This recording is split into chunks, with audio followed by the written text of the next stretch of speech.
میں finance minister تھا، world bank کے نائب صدر مکو میشومیزی اسلام آباد آئی تھی، شوکت عزیز صاحب وزیر اعظم تھے۔ ہم جب میٹنگ میں بیٹھ گئے تو شوکت عزیز صاحب نے ہمیں کہا کہ یہ خاتون بہت جلد غصہ میں آ جاتی ہے، اس لیے اس کے سامنے بڑے احترام کے ساتھ اور بڑے کیلکولیٹڈ انداز میں اپنی بات کرنا ہے، زیادہ بات کسی نے نہیں کرنا۔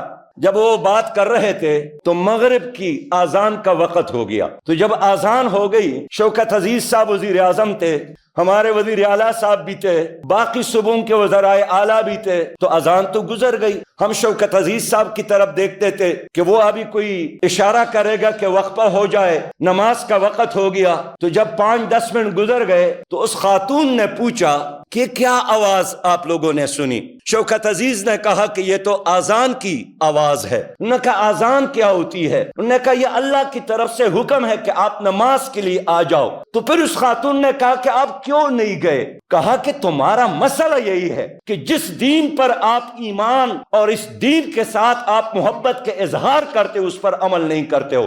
اس نے فیصلہ کیا کہ میٹنگ ہم بعد میں کریں گے، پہلے جا کر اپنے رب کی آواز پر لبیک کہہ کر مسجد میں جاؤ نماز پڑھو۔ ہم نماز پڑھنے تو گئے، واپس بھی آ گئے، لیکن اگر اس کا کوئی ثواب ہو بھی تو اس کو ملے گا، ہمیں تو نہیں ملے گا، اس لیے کہ اس کے کہنے پر شوکت عزیز صاحب نے وقفہ کیا۔